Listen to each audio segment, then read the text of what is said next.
let's get to it. Sunday night, two historic teams battled in the Bay, but unlike Rudy's prediction, it was not to be our day. The first half went well. The Cowboys actually had a lead, but it was a 17-point deficit by the end of quarter three. During the fourth quarter, a furious rally took place, but it ended once Mike McCarthy fell back on his stubborn ways. All right, fellas, before I get y'all's first game reactions, maybe any questions after the game, I just got to give my 2 cents. Man, I was much more upset at the end of this game than I was after the Detroit game, mainly because this skeleton defense, after kind of getting tossed around in the third quarter, they stepped up when Mike McCarthy drew a line in the sands after a 7-yard gain by the San Francisco 49ers when they had a 6-point lead late in the fourth. And somehow this defense got off the field with a great play by Overshown. And then, yes, Malik Hooker actually made a tackle. But I shouldn't poop on him because that was a good play. And then, all right, our strongest team, the offense, with its the most Pro Bowlers on this field or on that side of the ball, has a chance to go in there with 3 minutes left, plenty of time to go and go down the field, 60 yards or so, and get a touchdown. And we proceed to go 4 and out. Just some of the most predictable play calling by Mike McCarthy, and the quarterback does quarterback things. I don't know where you guys want to start, but that sequence had me so upset. And that was the game, essentially. It was a game. So, I don't know. That had me furious, but fellas, what was y'all's take at the end of the game? I mean, we can go to play calling. I feel like we talk about it a lot. But to Mike McCarthy's credit, on the touchdown drives, there was definitely more I felt intentional scheme. Like when CD broke open for the second one, the safety had to stay at bay in the center because you got the threat on the right side. I think it was Brooks and Turpin or Brooks and someone else. They were going deep. But essentially you can't leave them on an island, and it ends up CD beats his man and you got it wide open. Then it's also frustrating on the other end because, again, towards the end of the game or the last possession, like you mentioned, Ian, it was the 5 and out on the rollout and throwaway. There's nothing there.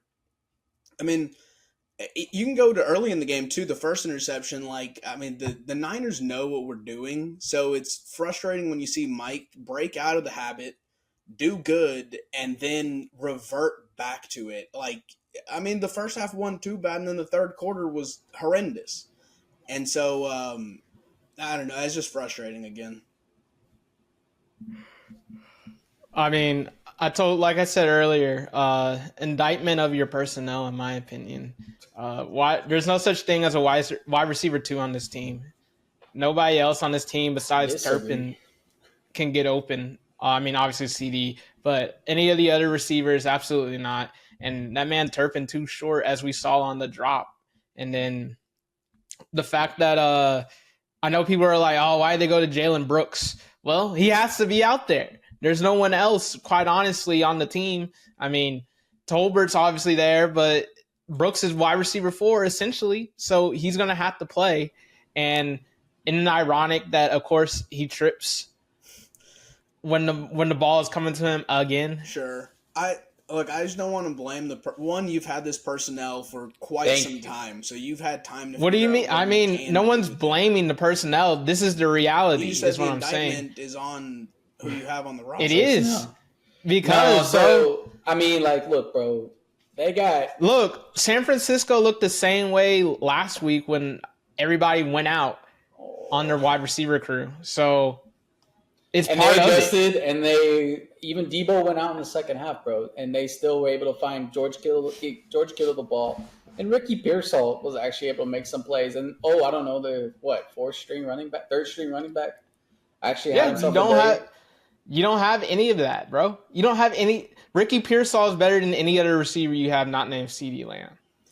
I get what you're saying, but I mean, when you saw this team drive down multiple times, clearly you can do it with your personnel. In that, on the first touchdown drive, I'm saying your margin for error is this thin. Nah, there are ways to get your players open. And like Rudy said, you did that on the 2 drives that you needed. I know people will say, like, oh, the 49ers let the pedal off the gas. Bro, I don't want to hear that because, A, it's football. You got to play all 4 quarters. And sometimes, that's just how momentum swings. But to Rudy's point, you were able to do it. We've seen the Cowboys do it. They schemed wide open plays fast. There's no way the 49ers wanted them to score that quickly. And you were able to do it. And then when it comes to crunch time, when you really need it, you go revert back to your terrible ways. There's nothing to do. I mean, a little bit has something to do with personnel, but come on, man. How many times are you going to make that excuse? Literally, the ball hit the dude in the hands, did it not? No, it hit him in the face. I get what you're saying. 40 yards down the field, bro. But you didn't lose so because of that's one not drive. personnel. That's one play, because bro. I mean, there was 4 total plays on the drive. I mean, the third quarter, you went 3 and out, punt. Like, I mean, you didn't do anything at all. You stalled. You're acting like I'm saying that Mike McCarthy isn't at fault.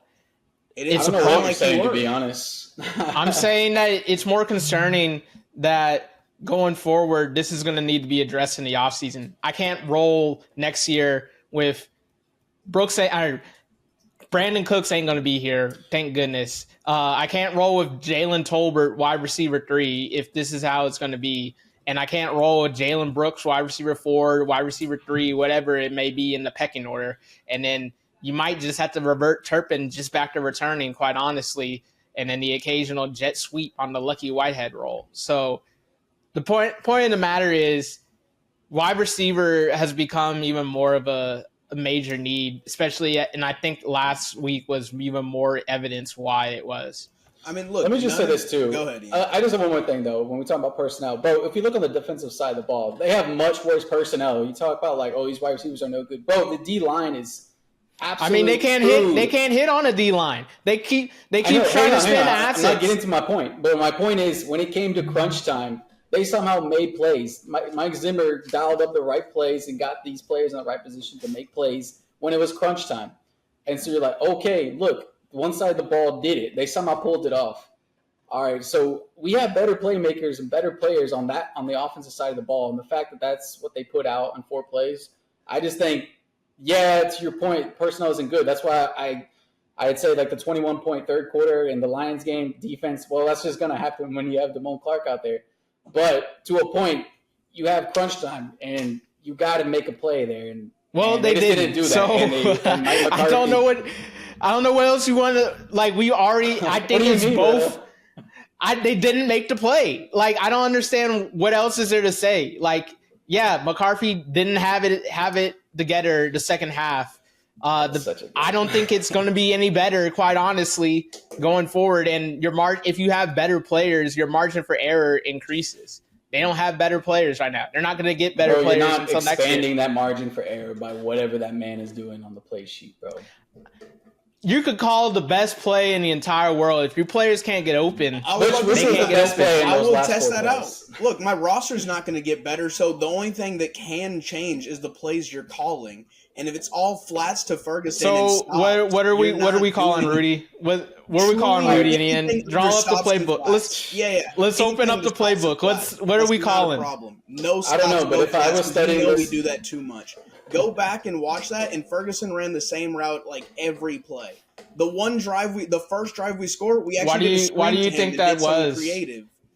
Rudy, why do you think that they kept calling those type of plays? Because Mike doesn't know how to get out of his own way. Because he's too scared, bro. You think he's too scared, too stubborn, or he doesn't trust. What he might be scared back to bail him out. What might he be scared of? I don't know what he's scared of, but you shouldn't be scared of. I get you're scared of a play or something, but if you're just gonna punt for multiple drives in a row, that's not trying either. I think it's has something to do with 5 players on the offense. I mean, hey, to be fair, Zeke was following some blocks, and the run blocking, there were some real bad ones. Don't get me wrong, but there was some solid run blocking. He was able to find some holes in Sunday's game, and I mean, Well, what about the other phase of offensive line play? Well, Justin, you told me if you establish the run, you get the box a little lightened up, and then you can like do something. I mean, dude, there's one pass rusher on the team, bro, that could kill a single drive. It doesn't matter how well you run the ball against Nick Bosa. I mean, look, money time. He's gonna the ball out of Dak's hand quickly. I mean, you can look around the league. There are multiple ways that teams do that, and if we're only doing it the way that Mike's been doing it the last 3 years, defenses are gonna know, and then drives are gonna stall out. So, like we talked about, you mentioned in previous podcasts, Mike may have an epiphany, and our play calling might get better. I need to see that. No. I didn't believe it, but he look, not having an epiphany, that's the only thing that can change because the roster's not. I didn't say it was going to change. I'm saying if you want to just, okay, everything needs to go towards Mike McCarthy. We get a new coach, everything's going to change. No, it's not, bro. You're going to have to switch up some of this personnel, and you're going to have to get better at drafting, honestly, because the wide receivers the past couple of years outside of CD been misevaluated, bro. Brandon Cooks trade, he's washed. Jalen Tolbert, meh. Jalen Brooks, they elevated him as, this guy's he's been stepping up in training camp. He's going to be the answer. He's going to get some snaps. No, absolutely not. Turpin, I mean, yeah, he makes an exciting play every now and then, but can you depend on him to catch the ball when it counts? Apparently not. So it's funny how you say, like, this is your personnel, and then now you're saying, well, we got to switch up the personnel next year, or I don't know. Yeah, bro, because yourself now. No, I'm not, because all y'all are saying, it sounds like all y'all are saying is, hey, once Mike McCarthy is gone, it's going to be all well and good. There's two equations to the problem. I was saying that, yeah, exactly. The Niners game. What happened on Sunday was the fault of predictable play calling. I mean, like, and your schemes were not great. No one's saying that the roster's great. I know it's not. It hadn't been for 2 months, and it wasn't in the training camp. But I mean, this is what you have. If you're that offensive genius, do something. Like, do not fall into your old ways, and he does. Yeah, and to Justin's point, I mean, the position groups need a lot of like overhauling, and I think we said after the New York game that this team is not good. I just don't think he offers any coaching advantage going forward, and we were all kind of hoping that after the bye week, this man would we used a couple of analogies that he would find his way back over to how he did last season. But I think we saw Sunday that ain't changing. This man is gonna go down not swinging, and he'll go quietly into the night. That's a little extreme. I mean, okay. It's exactly what it doesn't. Is it over yet? I feel like you can. No. I'm not saying it's over, but that man is going to be very stubborn, and the man's going to keep doing the exact same thing over and over again. And like Justin, I mean, I'm not saying like the season's over. That's not what I'm saying. But I'm saying this team and whatever excitement that we could have had about this man, like, all right, let's try something different. It ain't going to be changing. He's stuck he's going to choose this path that we've seen fail. Hey, I mean, like I said last week, this game didn't really matter to me. The focus of the matter is you need to win the division, and you haven't lost any division games yet. So you're still 3-4. Sure, it didn't have a great third quarter, but there were signs of, hey, maybe you could string something together, and the chips may fall where they may be at some point in time. But the fact of the matter is that team isn't going to quit. So, I mean, y'all could quit as a fan. Like, it's whatever. I don't think it's going to affect anything on the field. What do you mean dramatic? Y'all can quit as a fan after we just point out that Mike McCarthy isn't, like, creative at all or anything. We're pointing the blame at him. And yeah, it is on him. Okay, thank you. But it can be entirely up to him to fix it.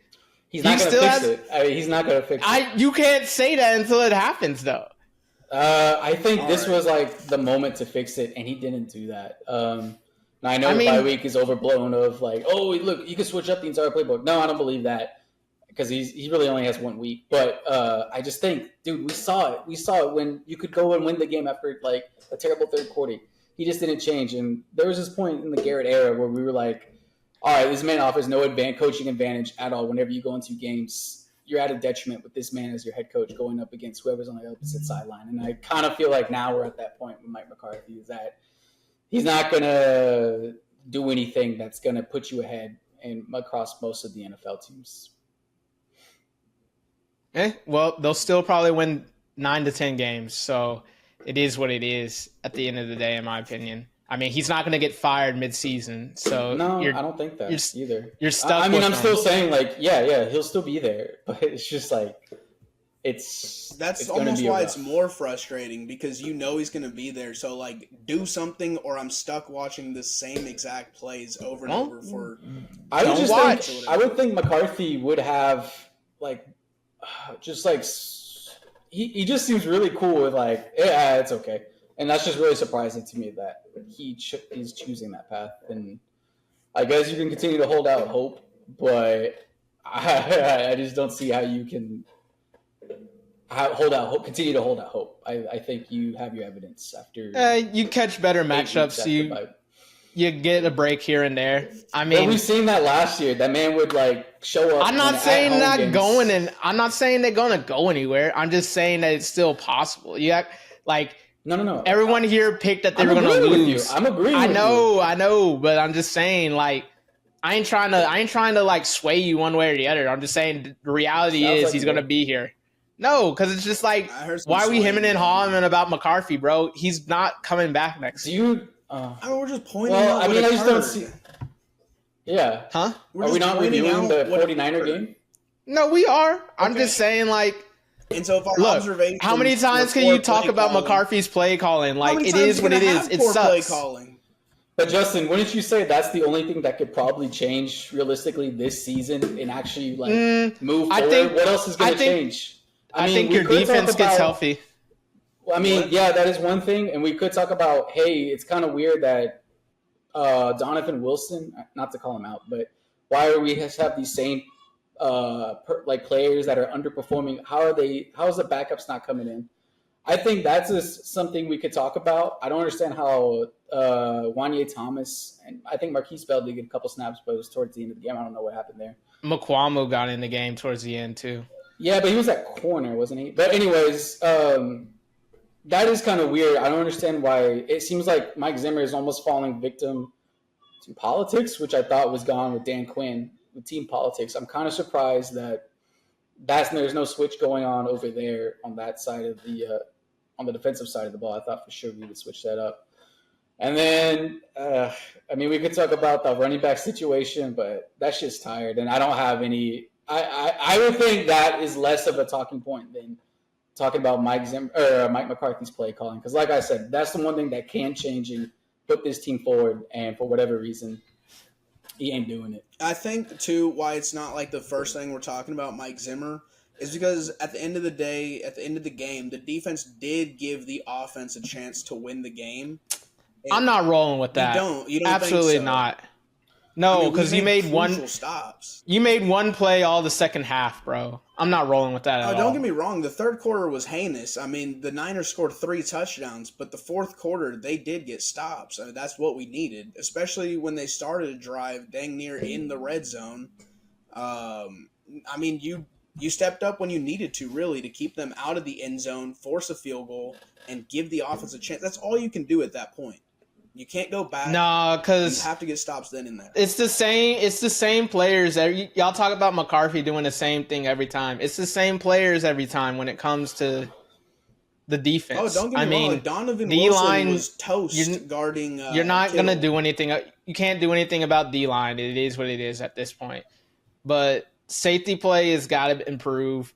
Hopefully, health helps in the department of pass rush and the pass defense in regards to the cornerback position. But at the end of the day, to your point, Ian, I don't understand how Donovan Wilson I don't understand how he gets to continue to go out there and make the same mistakes every single time. He was quite useless in Santa Clara for sure. And just one more point. I think Damone Clark should this is another thing about Fossil. I don't understand how this man has such an imprint on the personnel on this team. Because when Kendricks was playing, I know he wasn't perfect, but you could see a total change in this defense with that man back there playing compared to the Detroit game. And, what's his name? Fossil? John Fossil. He's had good seasons, I think, the last 2 seasons, but this season, man, he has not influenced any game to this point. And maybe he can tout his success on Brandon Aubrey for this entire season, but that's another aspect of this team that just is not doing its job. It's the special teams. Too many penalties on kickoffs, and just not putting the offense in a good situation. So, poopy all around. Yeah, we just finished talking about some poo on about the Cowboys, and let me tell you what was also poo on Sunday. Don't let the records fool you. That Commanders-Bears game was nothing but complete poop. And I understand that there's celebration because of a lucky play, but let's be honest. That game had no business being in the 3 o'clock window. It should have been relegated to noon where it belongs. I mean, that's an example of one, it was the first overall pick, QB. Another high. No, too many words, bro. Justin's right. That was an example of poo. Why is that game on at 3 o'clock, wasting Tony Romo's talents? I don't know if he was on the call, but nevertheless. He was. Okay. Good Lord. We got one quarterback who can't hit the broadside of the barn, and the other quarterback just looking to get injured and not. Were you talking about the Panthers-Broncos game at 3 o'clock? Or No. We're still talking about the... Two things can be applicable to one and the other. We're still talking about a college football team, uniforms in Washington, and the Chicago Bears, which it just seems like DJ Moore is getting more and more fed up with whoever... with the name at the quarterback position, but the coordinator, real quick, I'm sorry. The coordinator is the guy from Seattle that, I forget which receiver it was, but they were basically rejoicing to see him leave. That he apparently be drawing up the worst schemes. Man, it doesn't matter if Caleb Williams is going to be in the pocket. My man, throw the ball. Like, good grief. We'll design something. Thinking this is the Coliseum against Oregon State or something. Like, come on, bro. Well, I mean, that man's a disgrace. That Washington defense is trash, so maybe he did feel comfortable in the pocket. The defense is trash, and that should tell you how bad that man is. And he actually has. This is the most shocking thing: is somehow that dude, what's his face? Who's the running? Swift is pulling like runs out of his butt that he has no business of like pulling off. And, there was a little help from the refs on a couple of plays for Chicago. And that man still can only put up 18 points, bro. I don't know. It's disgusting to watch. But the media and the fans are going to get more disgusted over a final Hail Mary play because a cornerback is having fun out there and trying to provide entertainment to the masses. Everyone's like, bro, you're not even paying attention. Bro, the ball won't get thrown for another 10 seconds. What are we worried about? I mean, dog, I don't know. It looks a little foolish. And I know there's supposed to be one person back there with Noah Brown. Do we even know that? Or is that just what someone said? Everybody be talking about that, bro. General, Hail Mary defense. I've never heard, everyone this rushes corner right to the here. ball.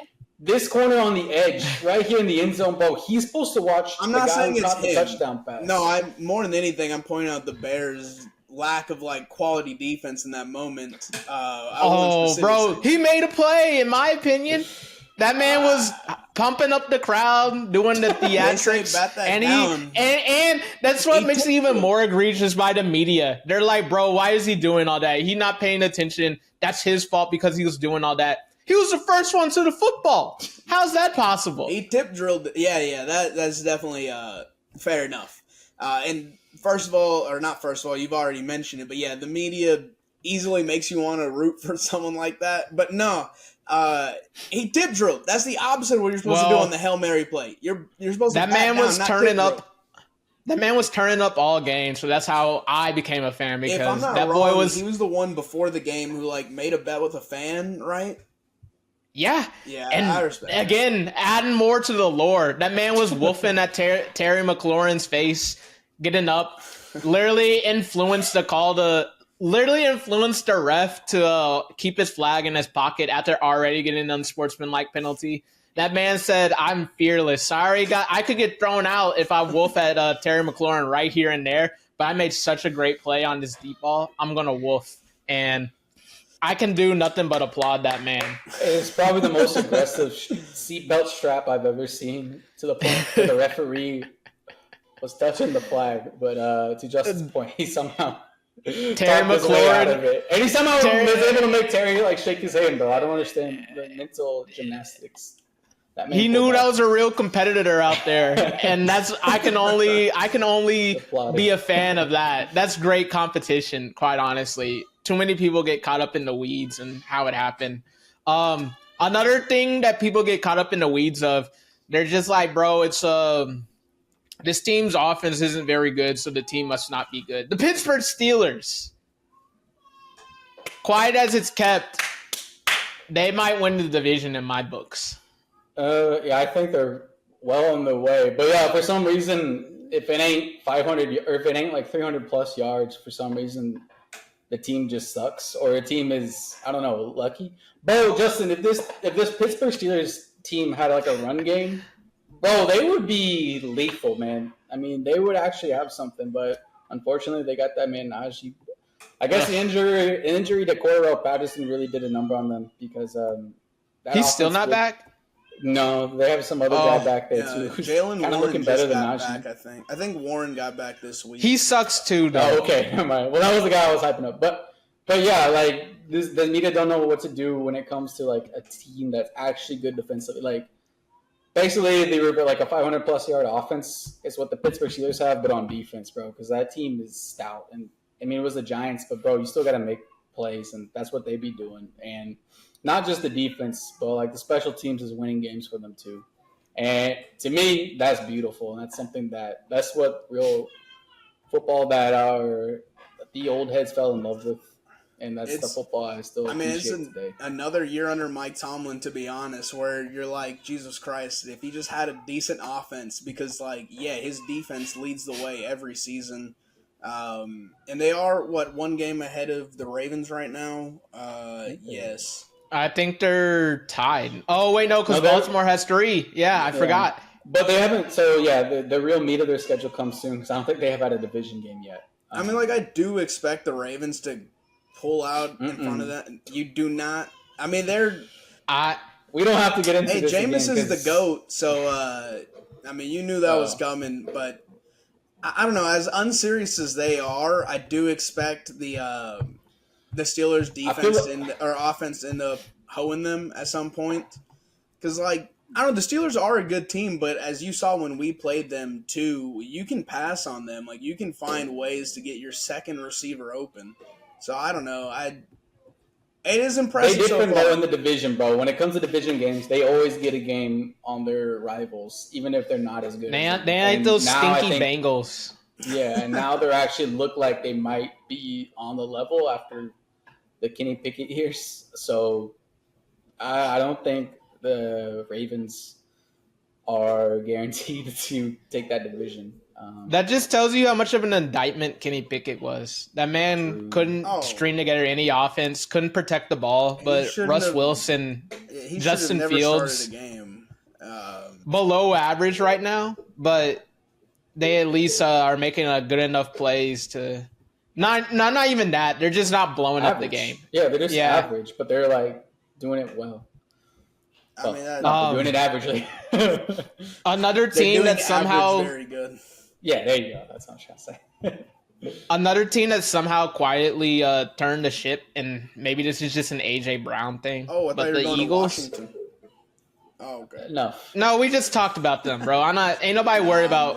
Ain't nobody worried about Texas Tech, NFL. Like, true. Can't even get in the end zone either. So hey, Texas Tech, NFL won the Super Bowl the last few years. No. Patrick Mahomes, who cares, bro? Regardless, the Eagles. I don't know. Rudy, your bet might be in jeopardy, bro. You talking about the Commanders going to be XYZ better than the Eagles? I think the Eagles are still night and day, a lot better. Especially Jalen Hurts may still stink. He still does, in my opinion. He's played better these past couple of weeks, but apparently AJ Brown absolves all these problems. So that man deserves to demand the football every which way, I'd suppose. I mean, 2 of their last 3 wins are against the Browns and the Giants. And whoa, we can do the same thing with your Commanders, bro. Yeah, that's fair. My bet wasn't the Commanders were going to go through this gauntlet. I said they'd finish within a game of the Eagles, and they're still on track to do that. And I didn't say ahead either. I said within a game. But anyway, regardless, the Eagles have, at least against the Bengals, I think, like, what impressed me is after that first drive, I believe it was a Jamar Chase touchdown. I was like, okay, same old Eagle. I can't defend anyone. They're going to be passed on all day. To their credit, I mean, like, they did step up a bit. And, yeah, their offense was exactly what it really should be when you have Devontae Smith, A.J. Brown, and Saquon Barkley. I mean, you got hella weapons, and they are using them right now. So, I mean, yeah, to their credit, they're putting it together. But that doesn't negate anything I've said in the past. Yeah, Quinyon Mitchell and the white corner are Quinyon's pretty good, straight. Quinyon's really It good. says more about the Bengals offense if you can't cook Oh them. yeah, the Bengals are DOA, but I do think that defense, bro. I do think the Eagles are a lot better than the Commanders if we have to pick one of those 2 sorry teams. But A lot is a little strong, but anyway. I mean, what do you mean a little man? Let me see when they play these clowns, bro. Yeah, I'm intrigued. Actually. I'm begging for the day that they play these clowns. It'll happen. I might become affiliate. No, duh. November 14th. You don't have to beg that hard, is what I'm saying. Couple weeks. So, silly Commanders. It takes that long for them to play each other. Yeah, silly Commanders don't play anybody legit in the division until it's like the end of the year. If the Eagles may luck out and Jaden Daniels might have his ribs smashed like Rocky Balboa was doing beef. But no, yeah, I'm looking forward to that game actually. I'm super intrigued to see that matchup. I know how y'all They better not even think about flexing this game. I don't want it anywhere near prime time because they absolutely will put that. Oh my goodness, it's at 7:15. It's a night game. Goodness. Is it it's going to be a Sunday, massacre. Monday? You asking a little bit too much, my boy. Okay. Give me 1 second. I got you. When is the game? November 14th? It is it's a Thursday night game. Oh, thank goodness. That's where it belongs, to be honest. Okay, but I don't want to hear Kirk Herbstreit talking about. That's a game I look forward to just because of what we've put on this. I feel like that you and I and Ian as well have made this game bigger than it ever was. So, I mean, I'm hella intrigued. I mean, they're getting swept by both of those teams, but it is what it is. Another team that should have a division sweeping. No, that's a bad phrasing. Another team that should be racking up division losses, and it's probably going to be even worse for them going forward with Stephon Diggs getting hurt. Them Texans, bro. Oh my word. I don't understand why it takes so much for them to be a division opponent. I don't know, I mean, you were the first on it to say that the Texans were fraudulent. Nothing says it more when you play a QB who gets benched eventually and you win by 3. Late in the game, you have a chance to, punch it in and, seal the deal, and you go ahead and fumble on was it a handoff? It was a toss to Mixon. A toss? Went through. Good grief. No, it was either behind or went through his hands, Whatever we consider unserious for the Ravens, the Texans have that in their DNA as well. No, they're not unserious because you got to be good to be unserious. The Texans are just think they're mid, bro, and I can't believe they're 6-2. Thing about them, I guess what I mean by that is it just feels like they just beat themselves. Like you talk about Stroud holding the ball too long. They have stupid turnovers. It seems like, I don't know, once a game, someone beats them deep. Like they just don't know what a safety is or something. I don't know. They're fake. I think I got to give credit to Justin for being first on that one. Well, these teams need to finish the job and actually beat them.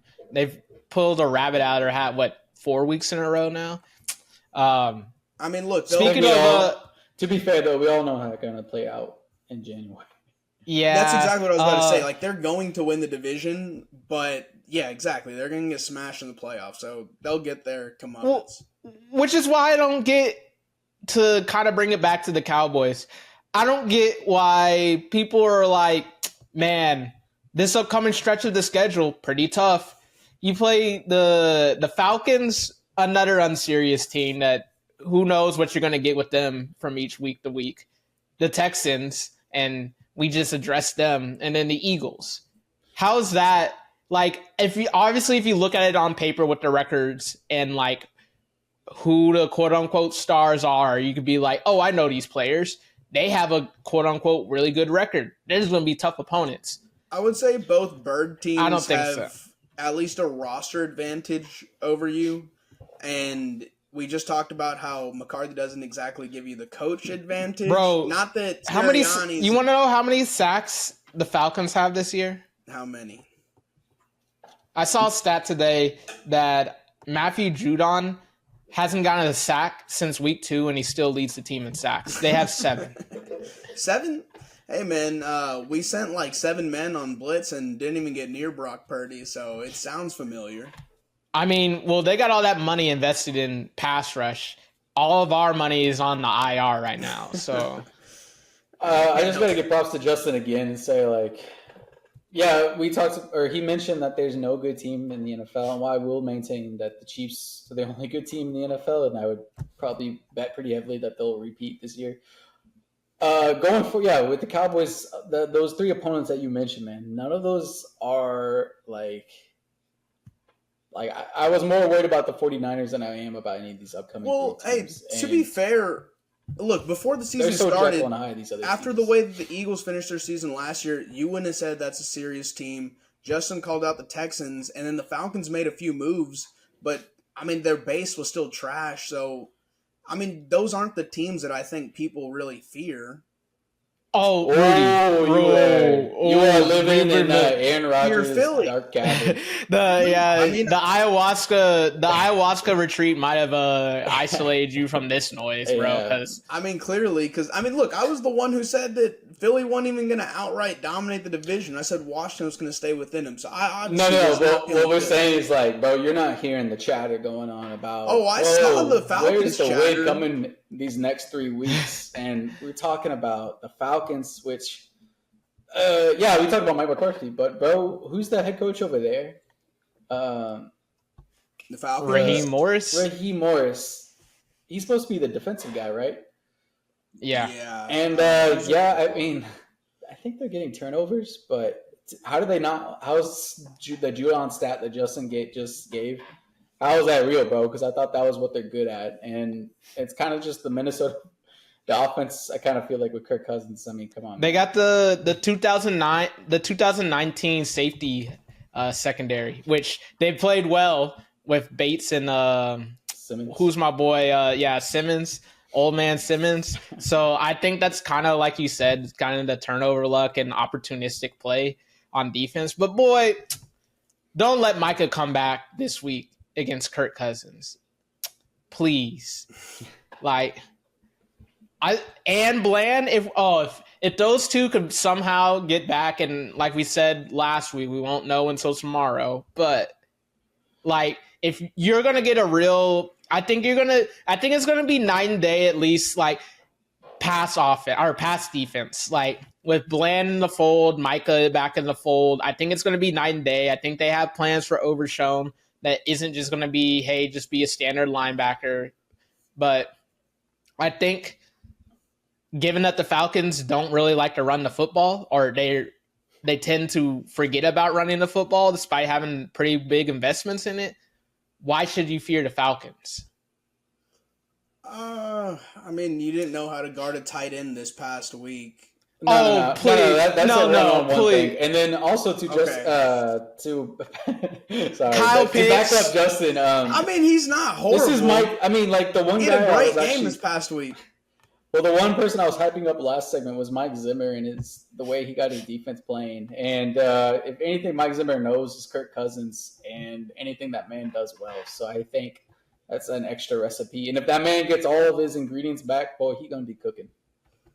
Yeah, no, I think that's totally fair. Because I mean, adding Bland, Parsons, and Just Parsons, really. If it was just Parsons back there, I think that would make a big enough difference. it does make a difference as far as like when you can apply some pressure, QB can't stand around. So I mean, I get what you're saying. Back to the original point of there's no good teams in the league. I mean, that's fair. That's evident.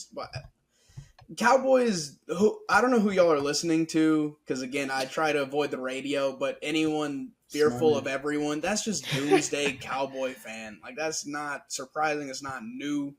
I mean, like, I know my own flaws, but I mean, the opposition ain't the Chiefs. Like, they're not that great either. You shouldn't even be afraid of the Chiefs, quite honestly.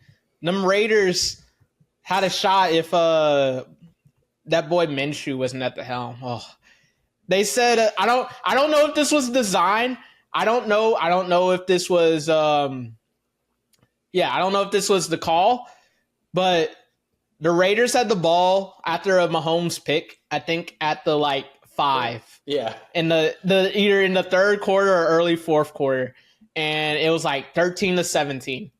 And this dude on 3rd and goal, they said either somebody on the offense said, "Hey, we need to do a design Minshew run," or that man Minshew said, "I'm gonna tuck it myself and see what happens." Because they blew opportunity to actually make some noise. Crosby doing all his antics against Mahomes, doing all his funny stuff. The defense doing what they need to do. Talk about a team getting let down by an offense. All right, and it's time for everyone's favorite segment, except for me this week, because I believe Ian's about to deliver me some bad news. The Pick'ems. Ian, why don't you tell me how it went? But I'm just gonna brace myself.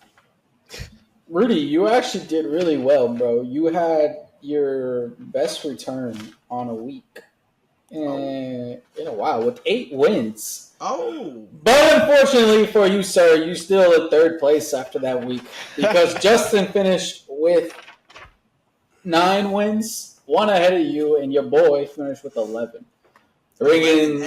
Closing the gap with, on Justin in 1st place. So now, Justin, you have 64 wins.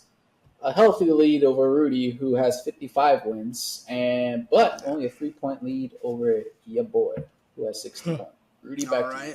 Well, it's disappointing news for myself. Plenty of games to be played. At least 160 of them. Wait. Anyway.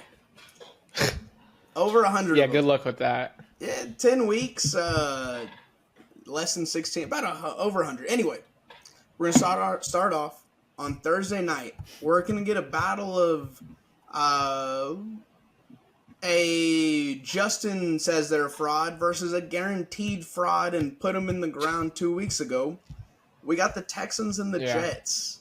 This will be taking place in the Meadowlands. The spread is currently Texans +2. And I'm going to go ahead and take the Texans. I wish it was higher so I could take the Jets, but Texans. Yep. All right, clean sweep there for the Toro logo Texans. Hey, yes. That should tell you how much Vegas thinks of the Texans. Yeah. All right. Anyway, moving on. Sunday morning, afternoon, just afternoon football. We got the Patriots and the Titans taking place in Tennessee. The spread is currently Patriots +3.5, and I will take the on-the-road Patriots. Pats. Okay, I'll take the Pats. Clean sweep. Dude, again. You didn't see what happened to the Titans this week? Yeah. Heinous. To be fair, it was the Lions, but heinous. Anyway, moving on. We got the Chargers and the Browns taking place in Cleveland. That boy Jameis and the home team are at +2. And I will go ahead and take the Chargers. Dang. Yep. Clean sweep there. Moving on. We have the Saints traveling to Carolina to take on the Panthers, where it's Panthers Oh. plus 7. I will go with the hometown Carolina Panthers. Give me the Panthers. Damn. Yeah. I mean, pretty chalky week if you ask me. Golly, is disgusting. All right. We're going to move from one divisional matchup to the other conference where there's another divisional matchup. We have the Dolphins traveling to Buffalo to take on the Bills. The spread is currently Dolphins plus 6, and I will take the Dolphins. Give me Buffalo. Can't believe you're taking the Dolphins, Rudy. Give me Buffalo. Yeah. They're not playing in 100-degree Miami. I can't believe that the Bills continue this. But anyway. It's the Dolphins. They weren't that great. Anyway. They lost, too. The Cardinals are all right. I know you hate them. The Bills are better, so. Yeah, but I mean, it's 6 points. All right, anyway. Moving on. Cowboys and Falcons, where it's currently Cowboys plus 2.5. I'll take the Falcons. This is in Atlanta, by the way. I'll take the Falcons. Give me Dallas. I too will take the Cowboys. All right. Moving on. We got the Broncos and the unserious Ravens taking place in Maryland. The spread is currently Broncos plus 9.5. What? And I'll take the Ravens. Give me the Broncos to cover. Yeah, that spread is way too big. But I'm upset I'm agreeing with Justin yet again. Give me the Broncos. I gotta be honest, I don't like what I've done. But anyway, moving on. We're staying in the AFC. We've got the Vegas Raiders traveling to Cincinnati in Ohio to take on the Bengals. The spread is currently Raiders plus 7. I'll take the Bengals. Justin, does Max Crosby and the defense have any animosity? Any ill will towards Joe Burrow? Yeah. I think that carries over for another week since the Mahomes hate's still fresh on their mind. Give me the Raiders. All right, that's all I needed on my inside report. Give me the Raiders. Jesus Christ! Rudy took the Bengals. Be fantastic or horrendous. Moving on, we got the Commanders versus the Giants. The spread is currently, and this is in the Meadowlands as well as the other New York team's game. The spread is currently plus 3.5 to the Giants. I will take the Commanders. Over under on the amount of touchdowns scored. 3.5. I'm taking the under. Yep. Give me the G-Men. Yeah, this is going to be my lock. The Giants will win. Oh my God. This is going to, all right, I'll beg to go 2-2 at this one or whatever we are because I don't like this at all. Moving on. We got the Bears traveling to Arizona to take on the Cardinals where it is an outright pick'em. Cardinals. Yeah, I was going Cardinals too. Okay, Cardinals. All right, clean sweep there. Sorry, I can't with the disgrace that is Caleb Williams. I can't. Okay, fair enough. Moving on to the Battle of Doug Peterson. We've got the Jacksonville Jaguars traveling to Philly to take on the Eagles, where the spread is currently Jags plus 7.5. And I will say the Jags stay within that 7.5. Give me the Jags. Eagles. Yep, Eagles.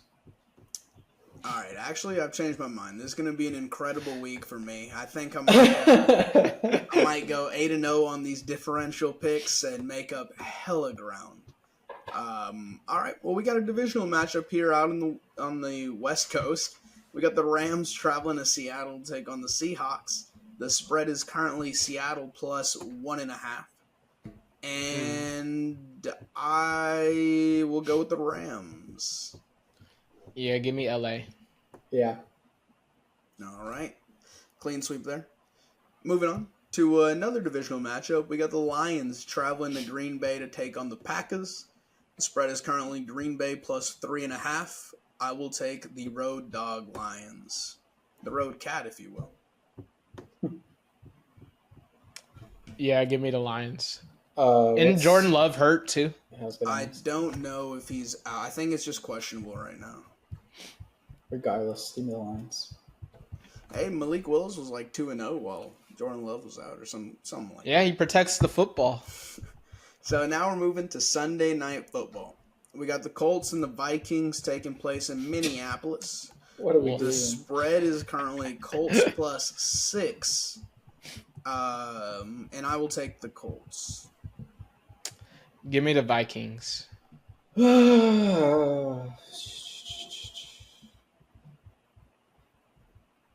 will take the Colts as well, Rudy. All right. Chief, we got one back, baby. Monday Night Football.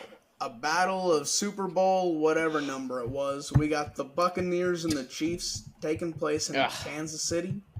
The spread is currently Bucks plus 9. Is that 9? It is 9. Wow. 9. Give me the Bucks. Give me KC.